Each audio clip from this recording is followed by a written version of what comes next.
Ha llegado el momento de escuchar la palabra de Dios.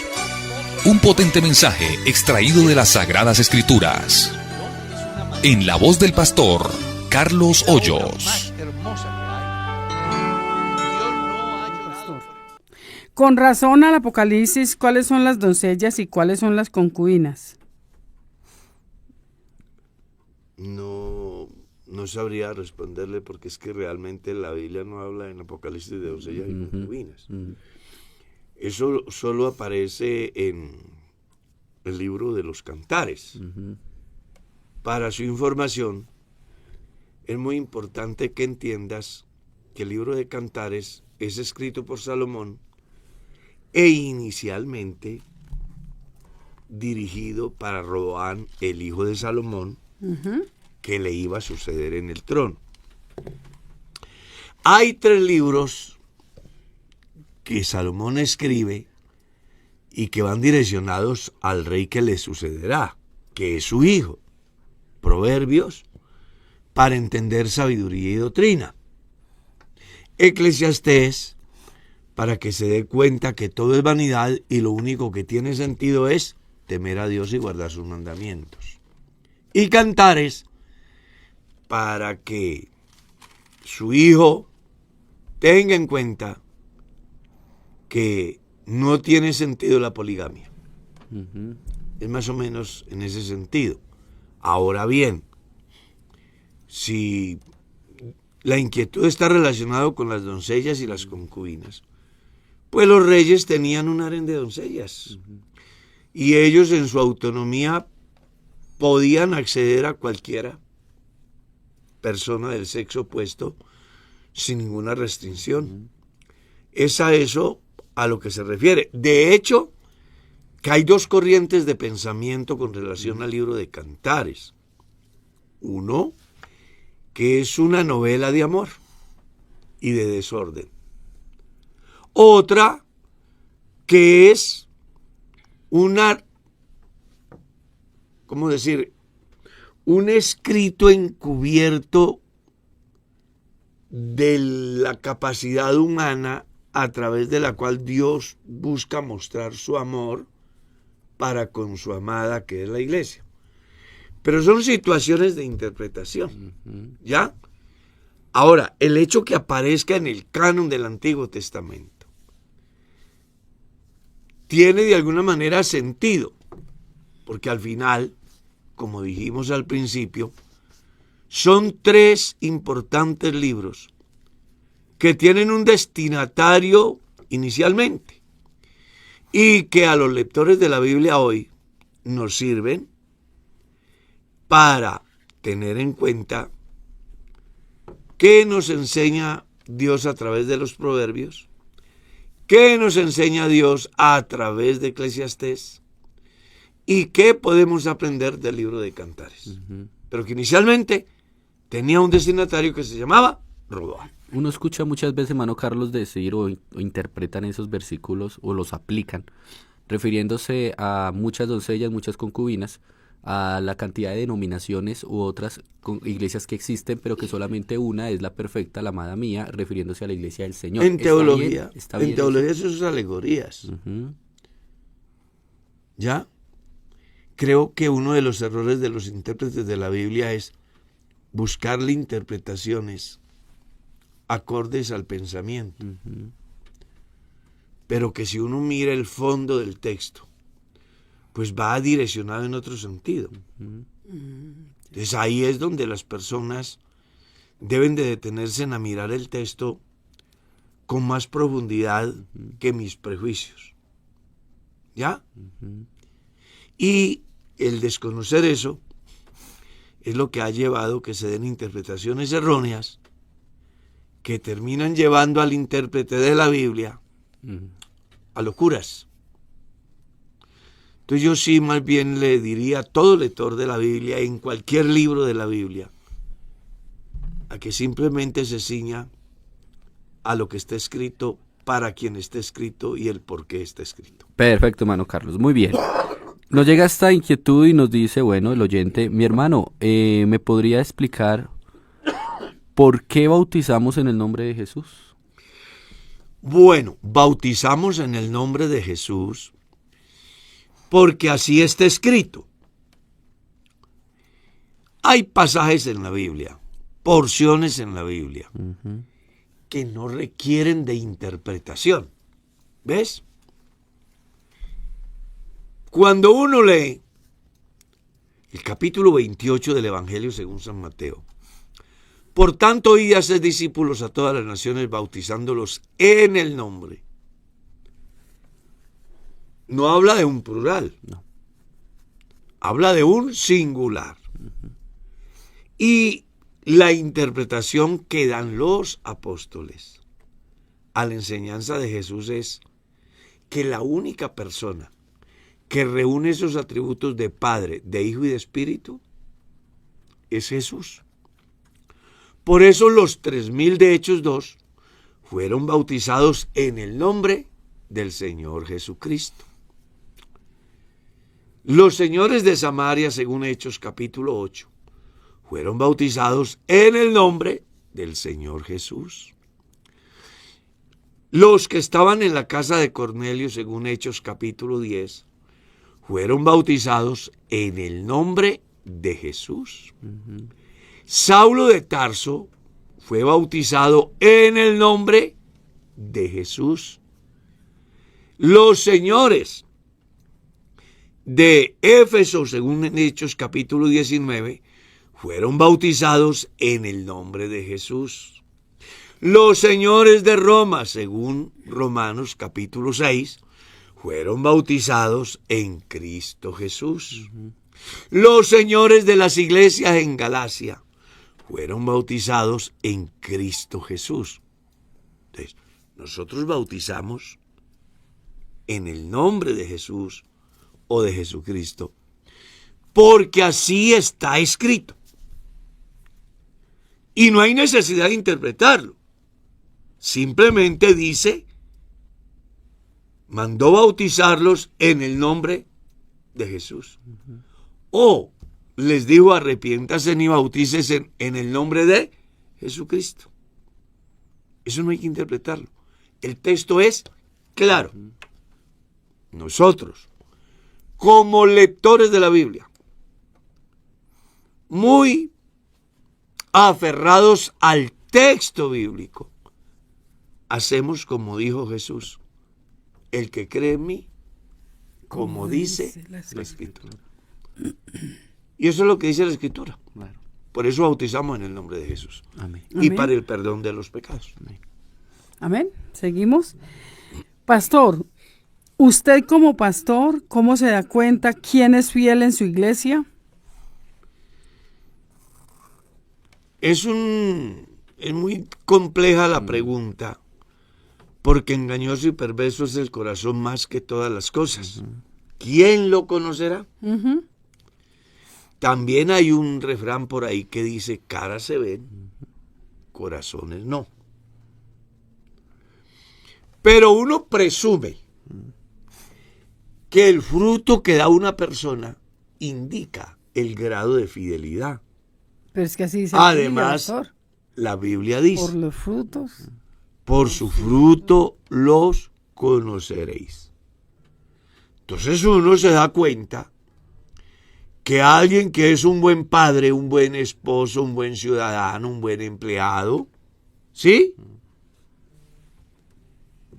Un hombre piadoso que tiene una vida devocional ejemplar, uno deduce que es fiel. Eso es lo que yo puedo decir. ¿Ya? Ahora, que la persona que yo creo que es fiel para otro no lo sea, ya son situaciones que escapan a la buena fe que yo tengo. Pero sí, ya yo pienso que son casos muy... Porque la Biblia dice, por los frutos se conoce el árbol. No puede un aguacate dar naranjas, Así ni un es, palo de naranjas dar aguacates. así es. Y un buen cristiano no va a dar malos frutos. No da. Y un cristiano, un cristino, por mucho que quiera aparentar, siempre se le van a... Se le va a ver el... Como dice el dicho Exacto. por ahí, muestran el cobre. Exacto, sí, así es.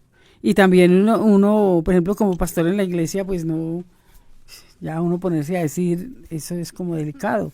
Claro, uno no puede hacer No, juicio. exacto, sí. Uno presume Exacto. que las personas son fieles acorde al fruto que dan Sí, señor. como cristianos. Sí, señor. Pero no olvide que para ser un buen cristiano, primero usted debe ser un buen esposo, un buen padre, un buen empleado, un buen ciudadano. Amén. Nadie que siendo un mal padre presuma ser cristiano es un buen cristiano. Sí, señor. Sí es. Mano Carlos, nos llega esta pregunta y dice así, pastor, ¿un pastor puede tener buena parte de todo el personal de la iglesia sirviendo sin haber hablado en lenguas?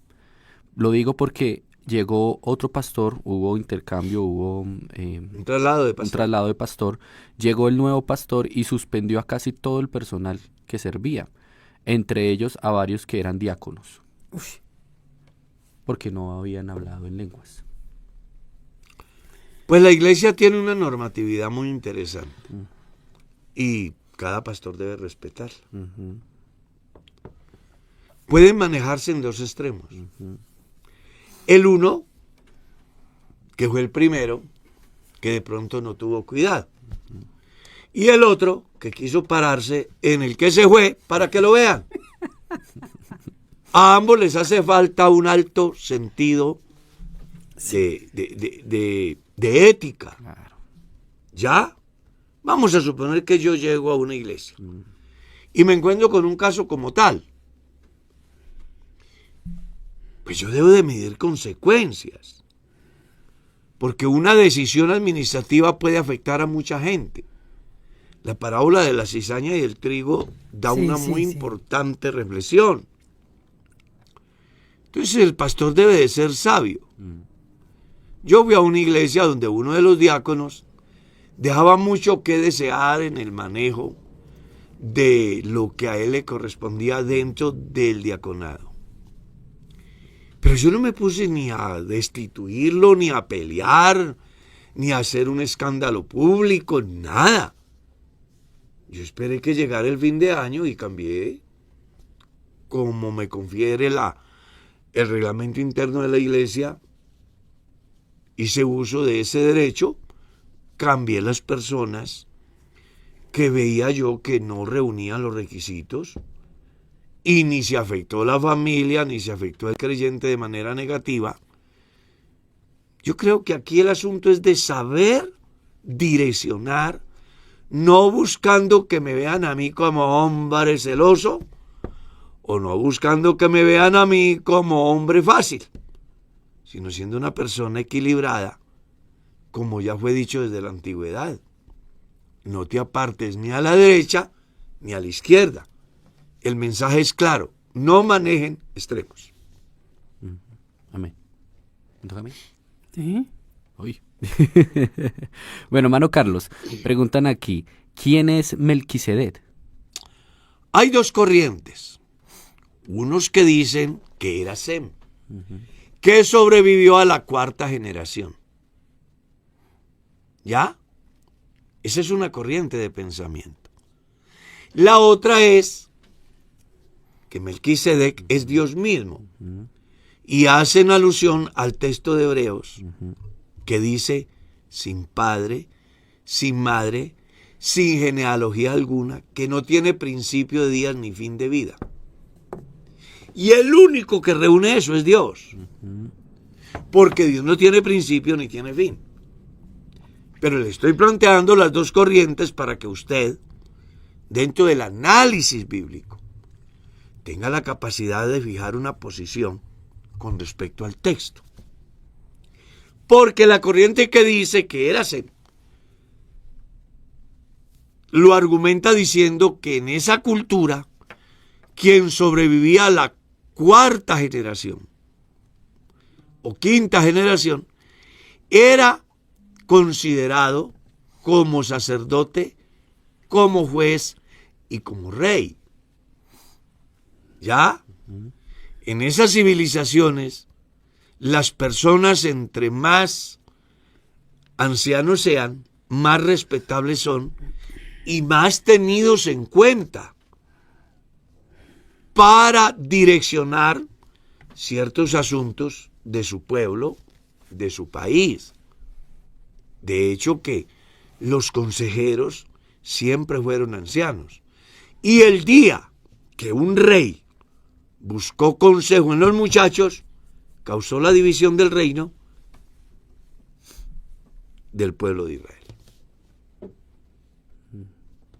Listo. Pastor, en Apocalipsis capítulo 12 habla de Israel. Quiero que aclare esto para muchas personas que creen que es María. Allá. El capítulo 12, verso 1. La mujer y el dragón. La mujer tiene características que reúne el sueño de José. ¿Sí? El sol y la luna y 12 estrellas. Entonces se da por hecho que la mujer es Israel, que las 12 estrellas son las 12 tribus, que el varón es Jacob. No es María. La religión, la teología católica dice que es María. Esta imagen le han hecho, sí. Así la es. Pero resulta, claro, hasta la hacen imágenes. Igualita. Pero resulta de que si usted mira el texto y el tiempo, pues viven descontextualizados. Claro. ¿Por qué? Porque Apocalipsis fue escrito 96 años después de Cristo. Cristo tenía 33 años cuando murió. 96 años después, eso es igual a más de 120 años. 120 y algo de años. Para esa fecha ya María había muerto. Recuerde que el texto en el capítulo 4 del libro de Apocalipsis dice: ven y te mostraré las cosas que sucederán después de estos. ¿Después de qué? De 96 años. En ninguna manera es María. Es el pueblo de Israel. El niño que va a nacer es nada más y nada menos que los 144,000 que tendrán la protección del sello del Dios vivo para enfrentar el periodo que se dará, o llamado la Gran Tribulación.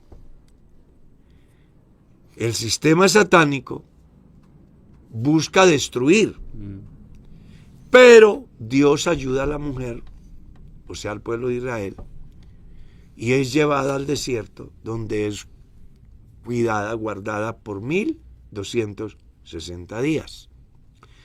El dragón, al ver que no pudo hacer daño a ese grupo de misioneros para el periodo de la semana 70, se ha vuelto a hacerle guerra al resto de la mujer.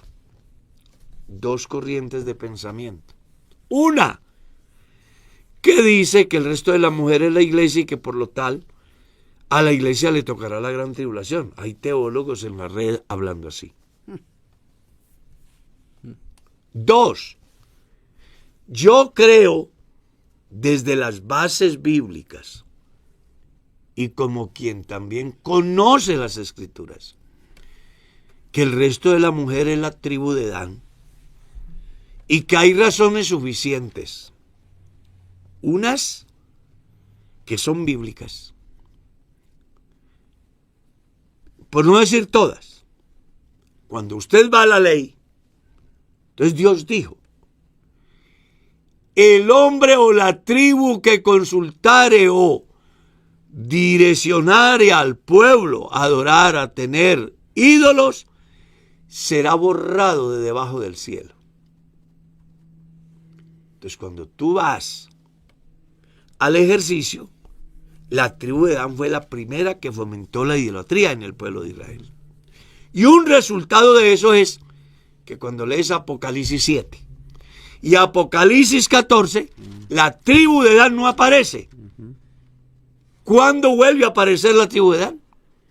En la repartición de la tierra, en el periodo del reino, o que comúnmente llamamos milenio, según el libro de Ezequiel. En Apocalipsis no aparece. es reemplazado por uno de los hijos de José. Amén. Entonces, partiendo de esa premisa, se deduce que el resto de la mujer está relacionada con la tribu de Dan, que tendrán que enfrentar el periodo de la semana 70 sin el sello del Dios vivo. Causa, fueron los primeros que fomentaron la idolatría en medio del pueblo de Israel. Y ya Dios había advertido que quien la fomentase sería borrado de debajo del cielo. Amén. Muy bien, hermano Carlos. Preguntan acá.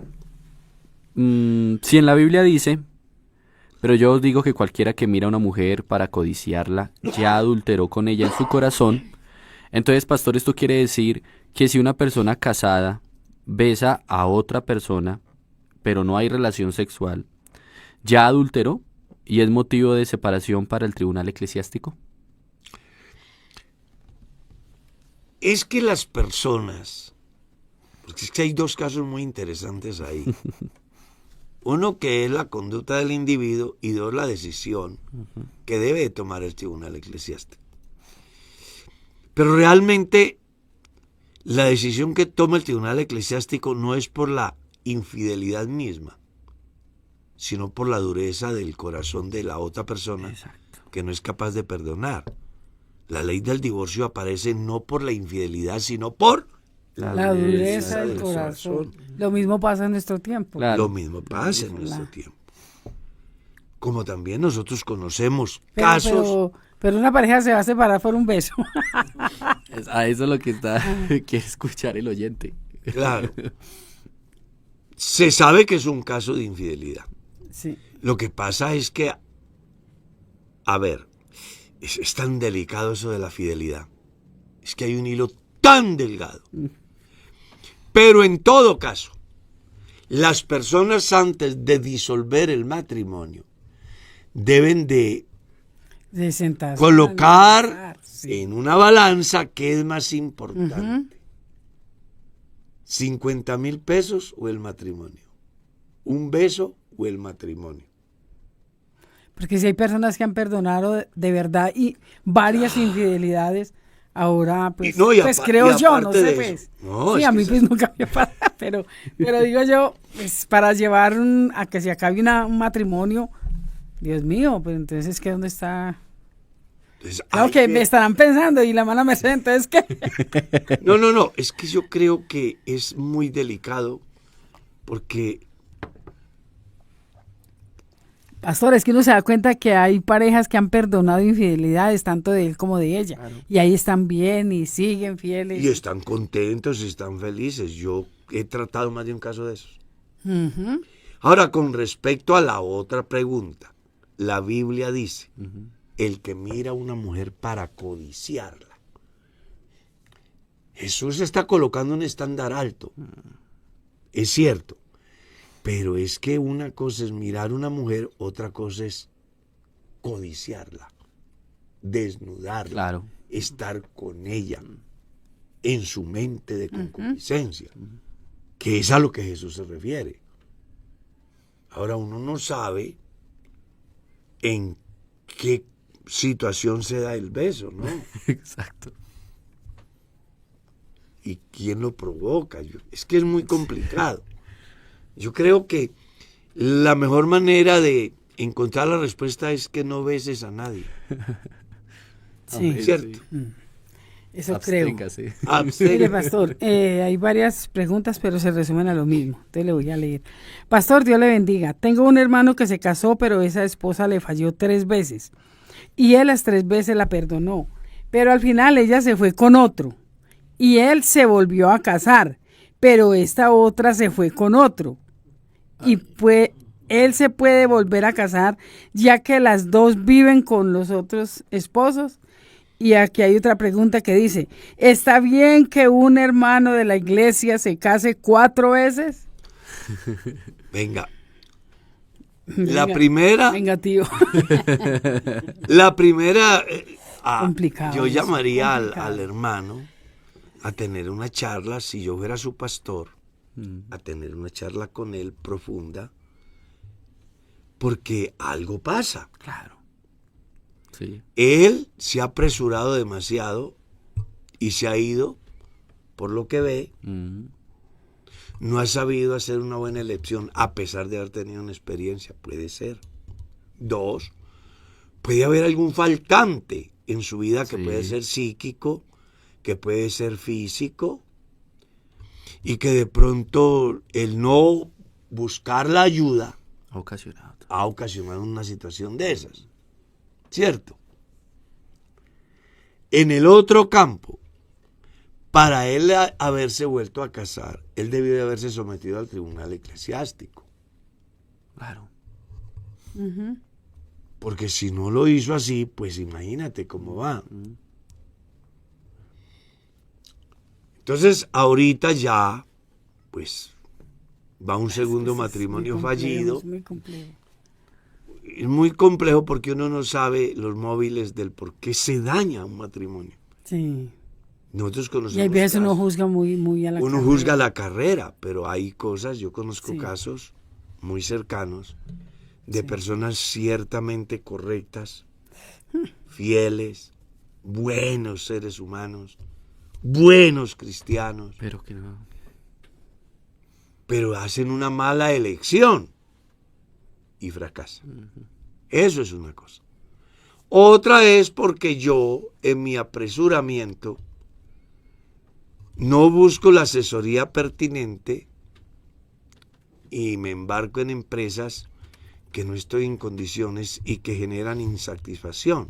Qué importante buscar la asesoría, ¿no? Y la consejería. Yo estoy en mi oficina, llega un hombre que se casa a las 10 de la mañana y él llega a las 8. Estoy hablando realidades, como pastor, Sí. que he atendido casos. Pastor, ¿será que me puede atender? Y claro que sí. Pastor, es que yo me caso ahorita a las 10. Pero yo no le he dicho a mi novia el problema que tengo. ¿Qué problema tenés? Digo, no, pues es que yo sufro de impotencia sexual. Yo no podré consumar mi matrimonio. Pero que son esas horas de... Ay, A 2 horas de casarse. Sí. Así pasó. ¿Qué me tocó hacer? Llamar a la novia, sentarla ahí y decirle, venga, ¿usted sabe que su futuro tiene este y este problema? no, señor. No. Bueno, él tiene ese problema. Él está aquí por eso. Yo quiero que ustedes tengan la madurez y tengan conciencia suficiente como para dar un espacio, él se someta a un tratamiento a ver qué posibilidades hay de que su situación mejore, o si ustedes toman la decisión de casarse así, ustedes tendrán que asumir las consecuencias. Y mire que es muy necesario que la pareja hable. Porque si ella se casa sin saberlo, ella puede impugnar su matrimonio y ser libre porque la engañó. Sí, es muy Y importante. el matrimonio tiene una finalidad. Conocer todos los casos, muy importante. Mire lo que dice la legislación colombiana o el Código Civil. El matrimonio es la unión entre un hombre y una mujer con el ánimo de vivir juntos, de procrear y de auxiliarse mutuamente. Y si un hombre sufre de impotencia sexual, pues no podrá Cumplir con eso. cumplir con su deber conyugal. Entonces yo creo que hay muchas cosas que se dan ahí. Con respecto al que ya va casado 4 veces, Bueno, hay varias opciones. a mí se me hace que no ha pasado por el tribunal eclesiástico. Sí, yo sí creo que es que no ha pasado. Porque el tribunal eclesiástico en ninguna manera da un visto bueno Tremendo. frente a una situación. Sin duda alguna, ni la iglesia ni el tribunal eclesiástico querrá que ese creyente se pierda, pero sí buscarán orientarlo para que tenga en cuenta que el matrimonio es mucho más que cambiarse de camisa. Claro. ¿Está claro? Que, como dice el dicho por ahí, fueron de malas en el matrimonio. Pero es que 4 veces. Algo pasó. Muy de mala. Claro, no supo elegir. Uy, ¿Cómo es que yo tengo una experiencia desfavorable con mi primera pareja? exacto. Y arranco como caballo bien alimentado buscando otra y no pongo cuidado las raíces de donde viene, los valores cristianos, su comportamiento como hija o como hijo. Ahí también toca ver el problema si es él. Pero claro, No ellas, sino él. claro, ahí pasa como la enseñanza de Jesús con relación a la pregunta de los saduceos, ¿no? Hubo un hombre que se casó y se murió y no dejó hijos. Y la norma decía que el hermano que le seguía debía de tomarla por esposa. Sucedió que le dio la vuelta a los 7 hermanos y de ninguno de ellos quedó embarazada. El problema era de En la resurrección, ¿de cuál de ellos será? Pues es que el problema no era de ellos, era de ella. Claro. A veces justificamos acciones Sí. que no tienen justificación. Yo soy un ser inteligente.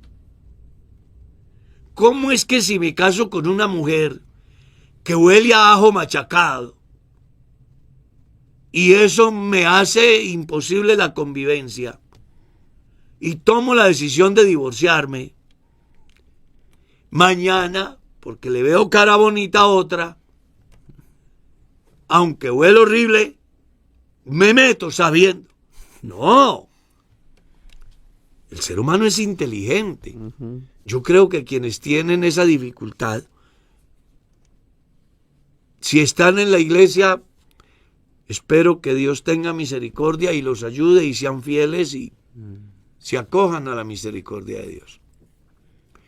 Pero si a alguien le puede llegar o está a paso de comenzar ese camino, que replantee muchas cosas, que pida asesoría pastoral, que no se deje llevar por la concupiscencia de su carne, que entienda que el matrimonio es sagrado, que tiene un fin y que yo no puedo jugar con las instituciones divinas. Y entonces el hermano que se casó 2 veces y las esposas se le han ido y que ponga cuidado. Él debe de acudir al tribunal eclesiástico. Pues sí, para saber por qué se han ido, ¿cierto? Cuidado, Claro. mira también como el otro que fue 4 veces. Él debe de acudir porque el tribunal eclesiástico va a hacer una investigación. Además van a poner una asesoría a través de la red de familia, que son expertos en esa área, y buscarán direccionarlo tratando de que, hombre, se recupere por lo menos el segundo matrimonio, o en caso de que definitivamente él no sea el culpable, pueda tener, ¿por qué no, otra oportunidad?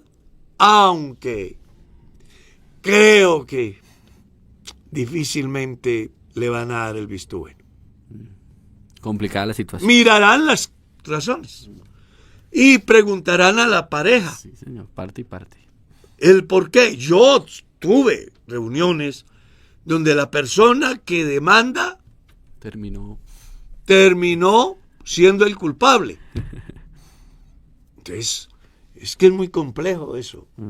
Yo siempre he dicho que no hay un cargo más complicado a nivel de distrito de país que el de ser miembro del tribunal eclesiástico. Complejo, mucha responsabilidad. Porque definen la eternidad de la gente. Yo puedo ser supervisor y puedo cometer errores administrativos, hacer un traslado entre comillas injusto, por ejemplo, que nunca será injusto, porque al final el pastor se comprometió a ir Claro, donde sea. y a aceptar las decisiones dadas por la autoridad de la iglesia. Entonces, si lo trasladan, no es que fueron injustos, no, es que yo me comprometí desde el día que ingresé a ir donde me envíen, sin estar pensando en beneficios materiales. Pero la gente dice, fue muy injusto. Entonces él puede tomar esa decisión y la otra parte sentirse afectada. Pero es que cuando se trata de algo que define la vida aquí y la eternidad, muy complicado, muy serio. Mucha responsabilidad. Nos llega esta pregunta y dice así, pastor. No importa. Así. No sé si ya respondieron esta pregunta, pero quisiera hacerla. ¿Hubo mujeres crucificadas o esa pena era solamente para los hombres? Pues yo le devolvería la pregunta para que él la responda o ella. Porque en la Biblia no aparecen mujeres crucificadas. Inclusive en los héroes de la fe, según el capítulo 11, lo que la Biblia muestra es que las mujeres recibieron sus muertos. Parece que la mujer gozó de un privilegio, entre otras, inclusive de no participar de la guerra.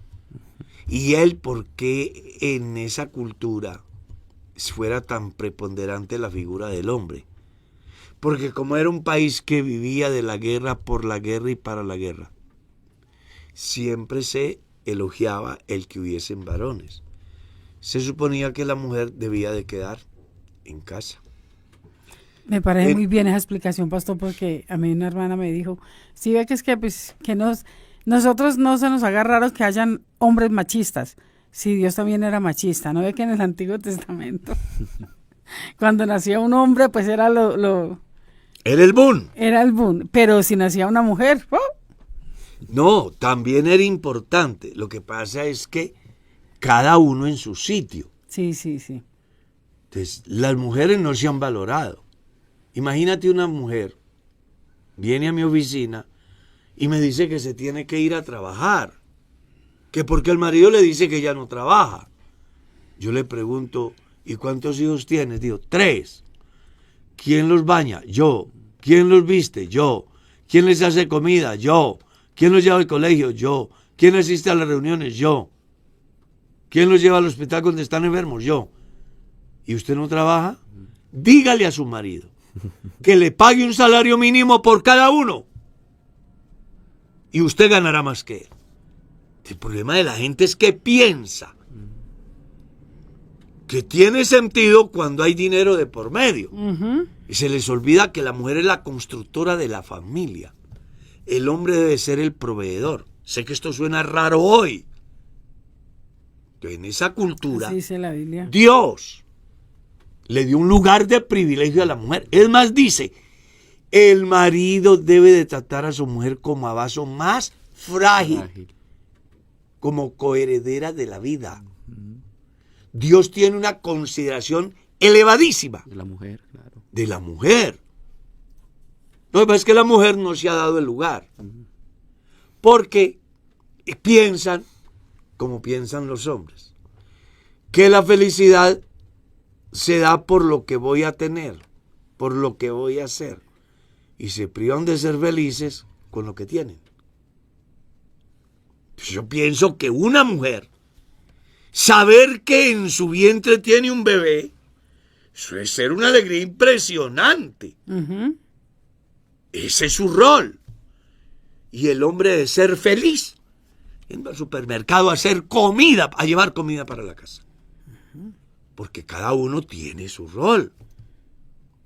Ella debe ser feliz escuchando a su marido y él debe de ser feliz amando a su mujer. El problema aquí radica es que ella no quiere cumplir, ni él tampoco. Y entonces eso así sí es muy complicado. Lo que sí se sabe también con respecto a lo de la crucifixión es que era la pena de muerte muy normal en los romanos, ¿no? Los romanos crucificaron a miles y miles y miles de personas. Que haya habido una mujer, pues no se sabe. No, la Pero historia no dice. No dice eso. Lo más probable es que no, por todo lo que acaba de decir el hermano Carlos. La mujer tenía cierto lugar de privilegio. Entonces ahí sí difícil saber qué pasó ahí. No, es que cuando usted va a la historia de Roma, imagínese que el Estado se llegó a financiar a través de la prostitución. Increíble. Ya, seguimos. Tremendo. Dice acá, hermana Mercedes. Siga. Claro. Dice, pastor, no sé si esta pregunta ya la respondieron o no, yo estoy seguro que sí, pero dice acá, ojalá me la puedan responder. Quiero hacer una pregunta, ¿cuál es la diferencia entre ser lleno del Espíritu Santo y ser bautizado con el Espíritu Santo? Bueno, esa pregunta debe de hacérsela a su pastor. Él debe de tener la capacidad de explicársela. Amén. Sigamos. Pero le preguntaron a usted. No, lo que pasa es que hay dos corrientes de pensamiento. Una que es objetiva y bíblica. Otra que es tradición. De ahí donde está la diferencia. Eso es bonito que lo explique. ¿Cómo es que yo tengo el Espíritu Santo pero no soy bautizado con el Espíritu Santo? La verdad, yo tengo 53 años de cristiano, 45 años de pastor, y yo no entiendo eso. Pero no entiende. ¿Cómo así que yo veo con mis la ojos, gente no entiende eso? pero no tengo luz en mis ojos? Ya. ¿Cómo así que mi corazón palpita, pero no palpita? pero no palpita? Algo está pasando ahí. Entonces, yo motivaría a quienes tienen esas inquietudes a que crean como dice la Escritura. Y la inquietud, sí, para que no tengan confusión. ¿Ya? Como dice la Escritura. Y que establezcan la interpretación acorde al texto y al contexto, tiempo y lugar. No es lo mismo el Espíritu Santo en Joel 2:28 que el Espíritu Santo en Hechos capítulo 2. ¿Por qué? Porque en Joel era una profecía, en Hechos es el cumplimiento. No es lo mismo los discípulos antes de Lucas 20:45 a después de Lucas 20:45. ¿Por qué? Porque hasta el momento de Lucas 45, ellos tenían una visión de Jesús política. Después del verso 45 del capítulo 24, ya Jesús no es el político para ellos. Es Señor mío y Dios mío. Entonces las personas tienen que mirar el texto. No es lo mismo leer San Mateo que dice: ¿cuál de ustedes si su hijo le pide pan le da una piedra? O si le pide un pez le da una serpiente. La respuesta es ninguno. ¿Cuánto más vuestro Padre Celestial Dará el Espíritu. dará el Espíritu Santo a los que se lo pidan? Entonces, yo tengo que mirar el tiempo. ¿Cuál es el tiempo? Que todavía era ¿qué? Profecía. Pero después de Hechos 2 yo ya no puedo estar pensando que es una profecía. Pedro ha dicho, hoy se ha cumplido amén. lo dicho por el profeta Joel. Sí, señor. Entonces la gente lo que tiene que ubicar en la interpretación bíblica. Que uno puede hacer un enredo. No, es que la Biblia dice que yo bautice en agua para arrepentimiento, pero después viene uno que es más poderoso que yo, él bautizará con el Espíritu Santo y fuego. Y lo meto hoy ahí. Pero resulta que en el tiempo que se da era profecía. No se había cumplido. Jesús no había iniciado su ministerio. Entonces las personas tienen que ubicar la interpretación en el contexto y en el tiempo. Si no lo hacemos, mejor dicho, enredamos nuestra vida más que un costalado de anzuelos. ¿Será? Pastor, una pregunta. ¿De qué forma o cómo se discierne el cuerpo de Cristo para participar de la Santa Cena? Bueno, si usted lee bien el pasaje, se lo describe. ¿En qué no discernían ellos el cuerpo de Cristo? Que le daban más valor a unos hermanos que a otros. A tal estado que se reunían a comer y unos tenían abundancia y otros no tenían nada. Y se decían ser el cuerpo. Cuando el deber era ¿qué? Compartir. Además, no debían de hacer de la Santa Cena una comilona, pues al final cada uno debía de tener algo que comer en casa. Váyanse satisfechos para la reunión y participen de algo simbólico. Que la importancia no es en la cantidad ni en la calidad del producto, sino en lo que representa el pan y el vino. Se apresuraban a comer, se embriagaban. Por eso, a eso es a lo que dice, no disciernen el cuerpo del Señor. No alcanzan a entender que el hermano que no tiene que comer tiene el mismo valor que el que tiene una carne a la llanera en una mesa. Ese era el problema de ellos. Corinto. Habían convertido la mesa del Señor en una comilona donde discriminaban y se veían muy marcadas las clases, desconociendo que en Dios no existen clases. En Dios todos somos iguales. Amén. Amén, sí, señor. Dice acá nuestro oyente: Pastor, ¿por qué a pesar que Jehú hizo la voluntad de Dios en lo que fue pedido, por qué después se desvió? Mi pregunta es, ¿por qué es tan difícil para el hombre mantenerse firme? Es que el problema del hombre no es estar arriba, no es subir. El problema del hombre es permanecer. Mantenerse en el... Claro. Eso uno lo ha visto inclusive en el tiempo. Hombres a quienes Dios ha usado y los ha puesto, pero un día cualquiera se envanecen. Uy, sí. Muy importante, ¿no? Creo que Pastor, una de sí las pasa. reflexiones, Sí pasa en una nuestro de las tiempo. reflexiones más importantes que yo le escuché a mi supervisor fue la de ayer, donde él muestra que entre más arriba esté el cristiano, más abajo debe de estar. Sí. Me pareció muy diciente la enseñanza. Y tiene un gran contenido. Porque es que a veces nosotros nos envanecemos y se nos olvida nuestros orígenes. Y a mí me encanta el pasaje bíblico donde Dios le dice: mira la cantera de donde fuiste comprado. Sí. A muchos se les olvida. A mí me pasó.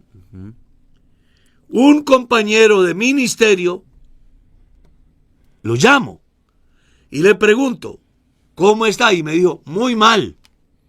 Y yo me asombré. ¿Un pastor está mal? No puede ser. ¿Qué le pasó? Me dijo que sus ingresos no eran el equivalente a lo que él quería. No quiero decir cifras. Yo le recordé de dónde salimos los dos.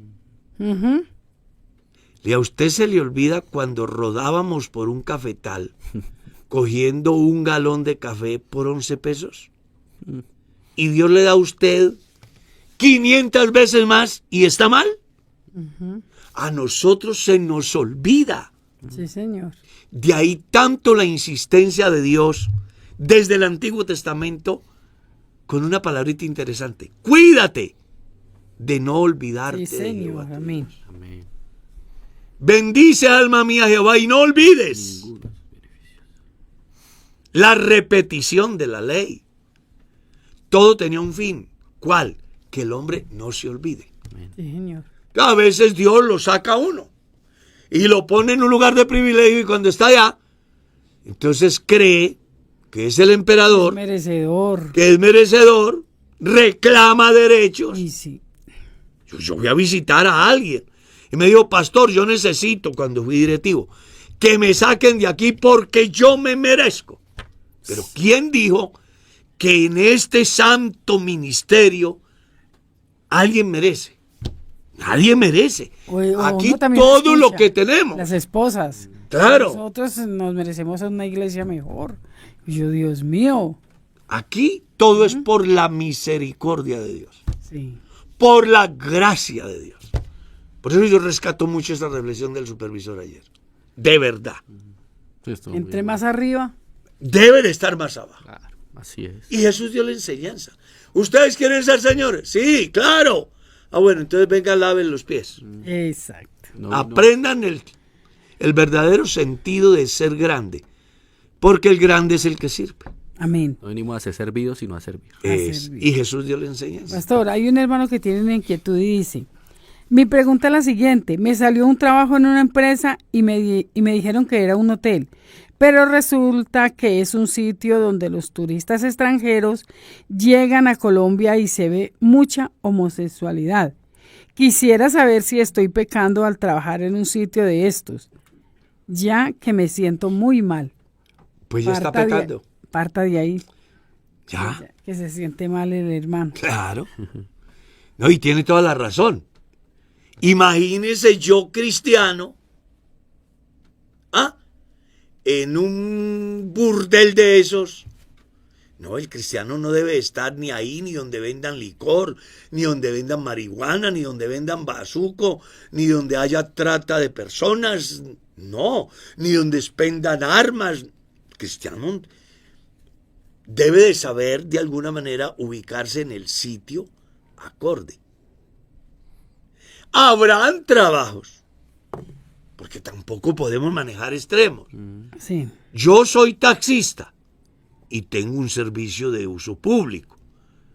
Pues yo no sé, el que allí en la carrera quinta con la calle Encuéntrela me pone la mano y una vez que está en el carro me dice, lléveme a la carrera tal con la calle tal, lo llevo allá y es un burdel. Eso es otra cosa. Porque yo no sé para dónde voy. O acaba de cometer un homicidio y resulta que me pone la mano, sube el individuo, es un criminal. Sí, pero ya es muy diferente. Eso ya es muy diferente. Pero yo sabiendo que allí se dan abuso de menores, que allí se promueve o se tolera. Conociendo. Hombre, no, yo no debo de estar ahí, yo soy cristiano. Claro. Le recomendaría al hermano que meta muchas hojas de vida, que le vamos a ayudar a orar para que Dios le apareje un trabajo digno de un verdadero cristiano. Amén. Sobre todo donde él tenga paz, porque él no tiene paz. Nos llega un saludo desde España, dice Pastor, Dios lo bendiga, un saludo desde España. Me encanta el programa, Pastor. Quisiera que me diera su número telefónico o a dónde podría enviar mis consultas. Bendiciones para vosotros. 301, colócame ahí, hágame el favor. 301-274-2288. Y si desean también a mi número, lo pueden hacer. También puede hacerlo al número de el Pastor Diego. Que es 313-828-9146. Bueno, Pastor, llega esta pregunta y dice así.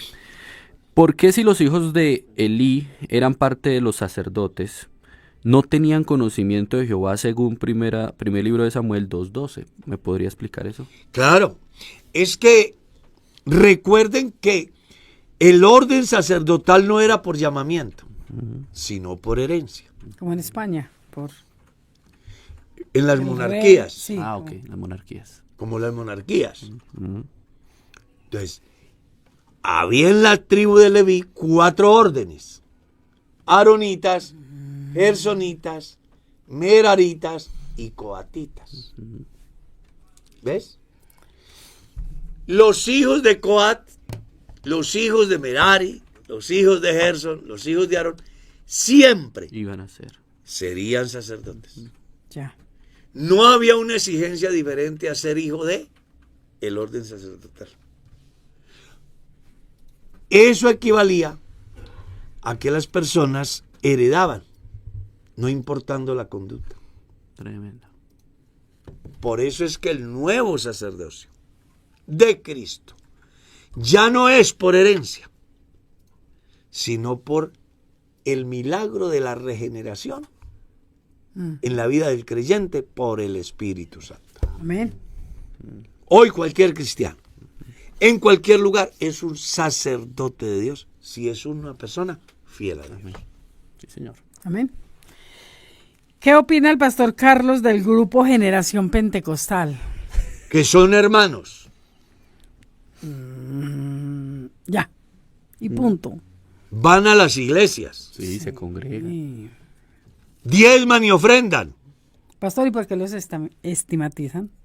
Bueno, sería muy importante que quienes los estigmatizan, cuando ellos llegan con sus ofrendas y sus diezmos, tampoco las recibieran.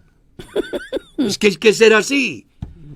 ¿Cómo así que sí sirven esto, pero no sirve lo otro? Ellos son un grupo Sí. de hermanos que son bautizados en el nombre del Señor Jesús, que tienen una empresa a través de la cual capacitan a la gente en el área de la música, que atienden a personas desde el área psicológica, porque ahí hay una excelente profesional, como es la hermana Mafe, en el área de la psicología, Sí. que tiene una especialización o especialización y maestrías. Entonces, ellos tienen una empresa, Que están aunque, registrados en Cámara de Comercio. que aunque no lo crean, ha sido de bendición para mucha gente. que le han llevado el evangelio a mucha gente. Sí, pero no sé por qué los miran así. Bueno, pienso que es por, no sé, de pronto no los conocen muy de cerca. O a lo mejor los conocen tan de cerca que no valoran lo que ellos hacen. Pero dentro de mi pequeño conocimiento son mis hermanos. Amén. Con defectos y virtudes. Y no estamos en la posición de juzgar ni de señalar a nadie, ¿no? No es nuestra función. Aquí no podemos ser como los señores inquisidores a partir del año 1200, que la gente tenía que creer como y vivir y hacer como decía los señores inquisidores y no los metían a la hoguera. Sí, así es. No, Sí, sí. nosotros somos cristianos, somos hermanos, debemos de darle la mano al hermano que se equivoca buscando su corrección Ujú. y no dañar a nadie. Sí. Sí. No dañar a nadie. Pastor Carlos, queremos saber, según su experiencia, ¿qué opina? Los quieren escuchar a usted su opinión acerca de la Navidad. ¿Los cristianos sí pueden o no pueden celebrar la Navidad? Todo me es lícito. Pero sea, no todo conviene. que sí pueden celebrarla. La pregunta es, ¿conviene? ¿Va acorde a nuestros principios? Mira que me hicieron esta semana una pregunta por el WhatsApp. Alguien me dijo, pastor, yo no soy creyente, soy un simpatizante. Me gustaría que me explicara por qué no puedo armar el árbol de Navidad. ¿Por qué no puedo? Y no, usted sí puede armarlo. Claro. Lo que pasa es que usted debe de investigar el origen. El origen se da en Europa, tiene un principio interesante, representa a Adán y Eva. Ese es el punto de partida. Pero luego la religión lo ubica en la festividad de Saturnina, que era el 25 de diciembre. Entonces, como preludio a tan magno evento dentro del paganismo, metieron el árbol de Navidad.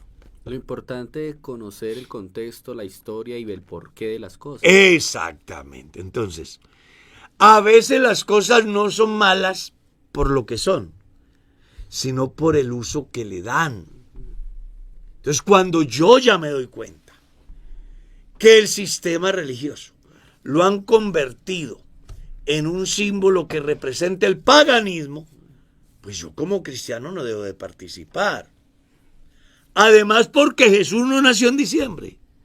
Jesús nació entre septiembre, primeros días de octubre. La Biblia no dice qué fecha, y a mí me encanta eso, porque desde allí Jesús da una enseñanza importante. ¿Cuál? Que no es el día, es lo que Él hizo. Y la gente le da más importancia al día que lo que Él hizo. Jesús está diciendo, aquí lo importante no es el día, es lo que yo he hecho por la salvación del hombre. Y por eso en la Biblia no aparece la fecha de cumpleaños. Hay algunos movimientos llamados cristianos que celebran y convocan a su comunidad al cumpleaños número tal de Jesucristo. Son tonterías que no son avaladas por Dios, ni son avaladas por la palabra. Jesús nació entre septiembre y octubre, según rezan las Sagradas Escrituras. Pero en ninguna manera nació en diciembre. Investiguen acerca de algo llamado el Día del Sol Invictus y se darán cuenta cómo una fiesta pagana romana fue convertida a lo que hoy conocemos como la Natividad. Claro. Le hace un libro que titula Babilonia Religioso. Exacto.